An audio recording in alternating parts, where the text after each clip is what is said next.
Selamat pagi, inilah headline news pukul 5 waktu Indonesia Barat. Saya Ade Mulia. Pemirsa, perlahan Italia menyiapkan masa yang disebut fase 2 di mana karantina nasional rencananya akan diakhiri pada 3 Mei yang akan datang. Fase 2 akan membagi 3 area makro yaitu bagian utara, tengah, dan selatan. Pembukaan area tergantung pada tingkat infeksi dan situasi di lapangan. Pemerintah akan terus memantau situasi selama 15 hari untuk menerapkan kebijakan publik yang paling sesuai.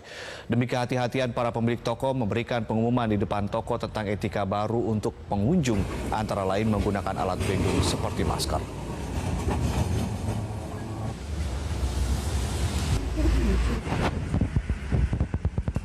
Awalnya tidak banyak orang datang ke sini, tapi sekarang sudah mulai. Mudah-mudahan semua berjalan dengan baik. Saat ini penambahan orang yang sakit sudah tidak sebanyak seperti kemarin-kemarin. Mudah-mudahan semakin baik. Jadi apakah Anda siap fase kedua? Ya, kami siap. Anda siap dengan Lepas dari masa akut dan darurat COVID-19, Italia secara umum mulai memperlihatkan grafik membaik dan dianggap siap memasuki fase 2 mulai 4 Mei mendatang. Laporan selengkapnya akan disampaikan kontributor Metro TV di Italia, Rizka Wulandari. Rizka, apa yang dimaksud dengan rencana fase 2 di Italia? Apakah artinya akan melonggarkan lockdown? Ya, betul. Jadi saat ini perlahan ya Italia mempersiapkan diri untuk memasuki fase 2 yaitu mulai 4 Mei yang akan datang. Karena berdasarkan data Kementerian Kesehatan Italia pada 25 April menyebutkan pihak mereka telah memeriksa sebanyak 1.701.700 orang, artinya dalam hari mereka berhasil memeriksa 65 ribuan warga, dan dari total hasil tes diketahui penderita COVID-19 di Italia mencapai 195.352, artinya di mana kemarin kasus baru mencapai 2.357 atau berkurang 680 orang dibandingkan hari sebelumnya, dan fatal juga tidak sebanyak hari-hari lalu kemarin 415, dan sembuh sudah semakin banyak 262 orang.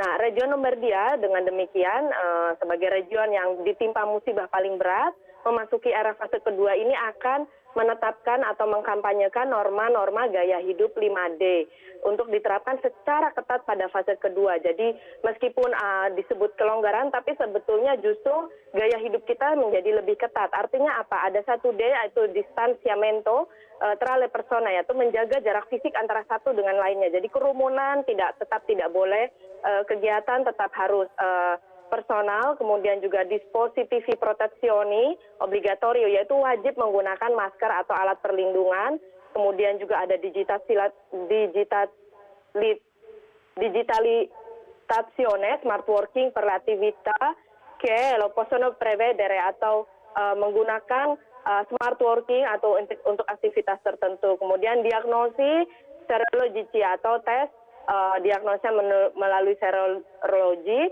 dan diriti di sicurezza atau hak-hak untuk keamanan, mobilitas, pekerjaan, dan pendidikan. Demikian, Ade. Ya, Rizka, apakah ini artinya Italia dianggap sudah bisa mengatasi wabah?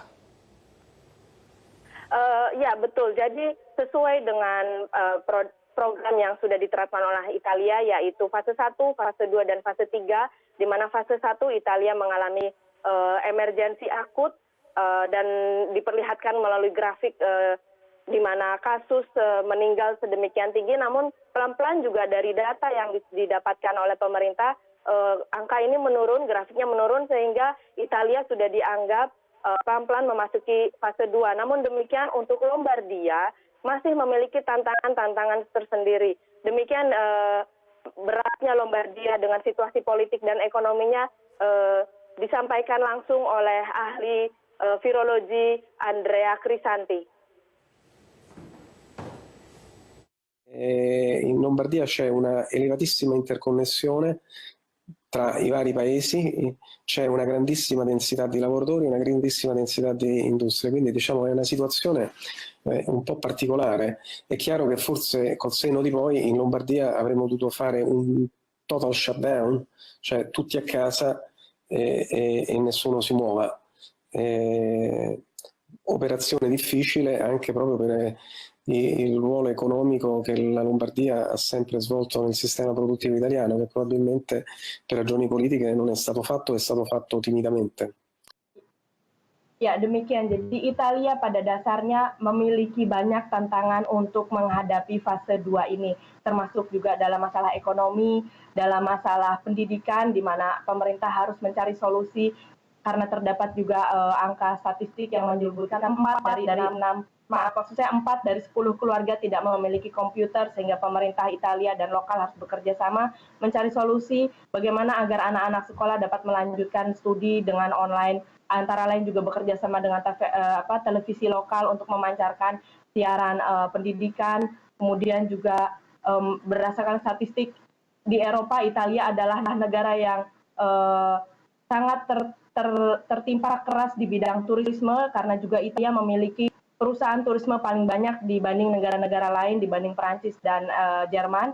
Italia merupakan negara yang tertinggi dengan perusahaan turisme, dan juga ada banyak warga Italia yang hidup di bawah tanpa memiliki pemasukan, dan ada mereka yang 7 juta orang yang hidup dengan pemasukan hanya 500 euro per bulan. Jadi banyak sekali yang masih harus dilakukan oleh Italia memasuki fase 2 ini.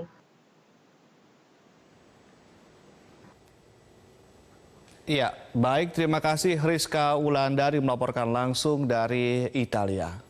Dan pemirsa, demikian Headline News pukul 5 waktu Indonesia Barat Metro Pagi Prime Time. Kami lanjutkan kembali.